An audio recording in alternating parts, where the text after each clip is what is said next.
Okay, so we've already just briefly looked at vectors. What I want to do now is look at them in terms of their components. So we'll just draw a nice simple one here, nice simple vector. And what I want to do is put it onto an x, y axis.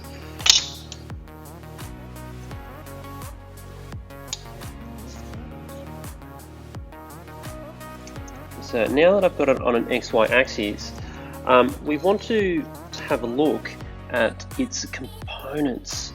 So firstly, if we look at it in terms of its X component,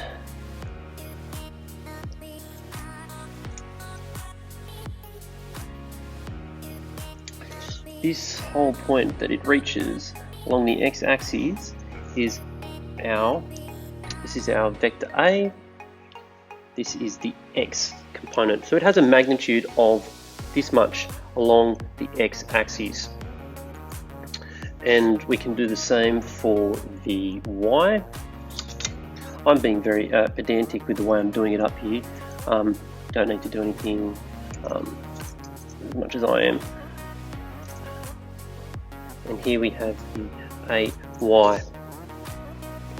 So we've now got angles here and here that we can use. I strongly encourage you to always use the angle from the horizontal. It's not imperative that you do, but it does simplify it if you're just keeping with some sort of consistency. So now, just using a little simple bit of trig here, I can say that AX, so the component of A is going to be equal to A times cos theta. Let's get rid of that so it's nice and clear which theta we're talking about here. A cos theta, and vice versa for a y will equal a sine theta. So if I know the magnitude of A, I can now find these component magnitudes, which is very useful if our force is only acting in one of these axes. Or should I say, if the force is not acting on one of those axes, but it has a component that is. So now we can find that. Let's have a quick look at what it looks like in your book. Now, the beauty of the way it starts off here is it's already laid out on an axis, and it's a grid. So we don't actually need to know any values. We can just use each grid square as a unit value.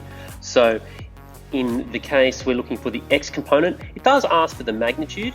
Now, strictly speaking here, that would just be a number, but for the purpose of this exercise, it's probably going to be good to give a direction as well. And we can do that just using our plus and minus notation.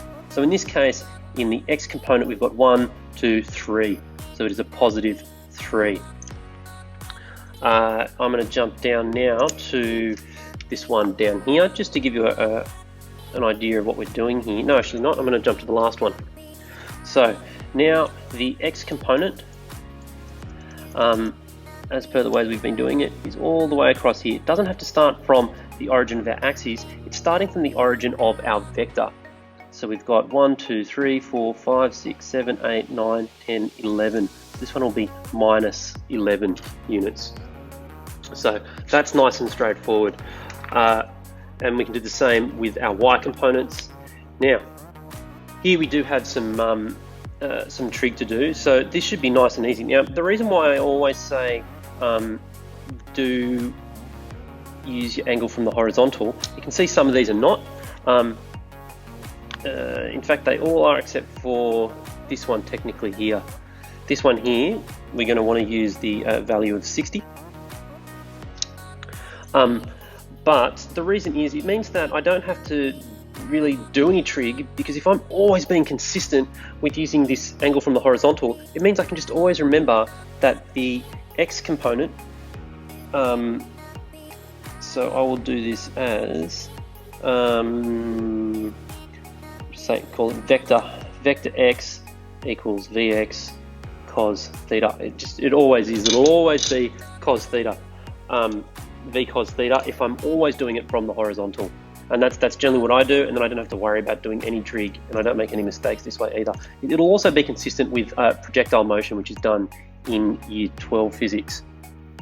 So now it'll just be 10 cos 35 degrees, and that can just get plugged in your computer to give you a magnitude in the x component.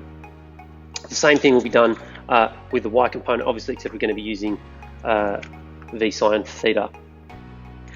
So getting vectors into components is a really simple process, but it is absolutely one of the fundamental processes you will do in physics.